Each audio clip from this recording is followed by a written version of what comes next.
All right, how's it going, everybody? I am back to give you guys another deck tech for Pioneer. Today, I'm going to be showing off this Boros control list that I've came up with. I started playing some rounds with this deck and got it to where it's at now, and it's pretty cool. It's kind of based off of like the modern Boros prison decks and stuff like that. But yeah, let's just get right to it. Go over some of the cards here. The premise here is kind of control the board and then win with your planeswalkers or with Hazoret here as well. And we got cards in here that are great against creature decks, and then the whole shell is also pretty good against control as well. So in the 1-drop slot here, we got Chain to the Rocks, a really good removal spell for Pioneer. And you can do enchant a mountain you control, and then exile a creature an opponent controls until Chain to the Rocks leaves the battlefield. We have Birth of Meletis in our 2-drop stop as a 4 of, and this can go fetch out a basic planes and then makes a blocker for you, gains you some life. Just ensures that you're hitting your land drops, which is pretty good. And then we got a kind of interesting one here as well, Flame of the Keld, as another 2-drop saga. And this says discard your hand for chapter 1, then you draw 2 cards for chapter 2. And then for chapter 3, it says if a Regisaurus you control would deal damage to a permanent or player, this turn it deals damage +2 to that permanent or player instead. And so what makes this card good and relevant in this deck is that one, um, if you are playing against a control matchup, you're probably going to have some creature removal stuck in your hand. Um, so you can discard that stuff, vice versa with playing against creature decks and stuff like that. But then this makes Hazoret good as well. Discard your hand, you can turn Hazoret on. It also makes Elspeth Conquers Death good. It's 3rd chapter, pretty good there. So you can discard any of your planeswalkers or creatures, and then on the 3rd chapter of this saga, you make sure that you get one back. The 3rd chapter of this, dealing extra damage, is very good with Bonecrusher Giant, very good with Deafening Clarion, very good with Hazoret, Chandra, and Big Chandra here too. So synergizes with the whole deck, which is really cool. It's just kind of about timing, about when you play that. Then in the 3-drop slot here, we got Gideon of the Trials.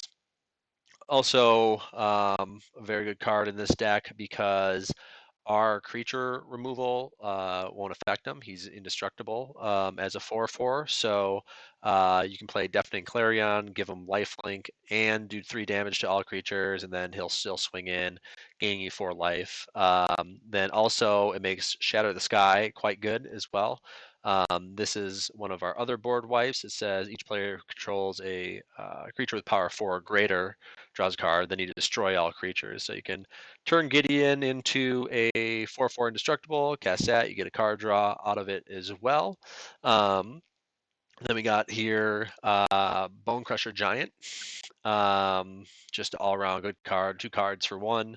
Kind of explained everything he did there. This card is a 4 power creature as well. So if he's on the battlefield and you cast Shatter the Sky, you'll also draw a card off of that, which is pretty cool. And then we got Shatter the Sky, which we just talked about. Cool board wipe there. And then Hazoret here as one of our finishers. Also an indestructible creature and a 5/4, so it triggers off of Shatter the Sky there, which is kind of a nombo, I guess, because you want fewer cards in your hand, but we can discard with Hazoret. We also have the Flame of the Kelds to discard our hand, turn Hazoret on, and stuff like that. And then we got Chandra here, just as kind of a value engine. which also works really great with Flame of the Keld there. We talked about the Elspeth Conqueror's Death a bit. This card is just really good. It's good against almost every deck. I guess a little bad against really aggressive decks, but the rest of our deck should be able to handle aggressive decks in theory. So this card just pairs up with our deck really well, exiling something relevant of theirs, making so their opponent can't cast spells very well on our turn. So this card is great against control, taking out their planeswalkers and stuff like that. Good against the enchantment decks out there, and then you get to bring back one of your planeswalkers for free that you discarded with Flame of the Keld. So you can actually get some pretty good value out of that if you discarded a Chandra, a big Chandra or something, and then this card is actually just insane. So good against control, and just nutty with Flame of the Keld as well. So yeah, this is the basic shell of the deck there. We're running 24 lands, one castle Ardenvale. Got to make sure we have enough plains for the Birth of Meletis in there. So we got 5 plains in there, 5 mountains for the Chain to the Rocks as well. Needle Spires is another one that's really good with Flame of the Keld on its 3rd chapter.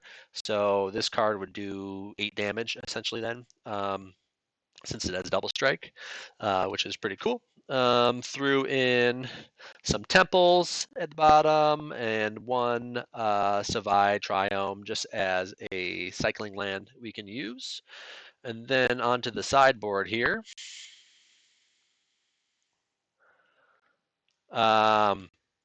We have a couple Devout Decree to deal with red or black creatures or planeswalkers. Some Rest in Peace, deal with graveyard decks.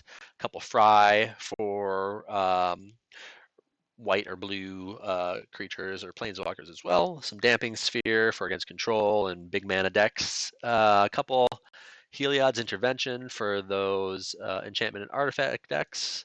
2 Spirit of the Labyrinth for decks trying to draw a bunch of cards. And then 2 Gideon, Ally of Zendikar.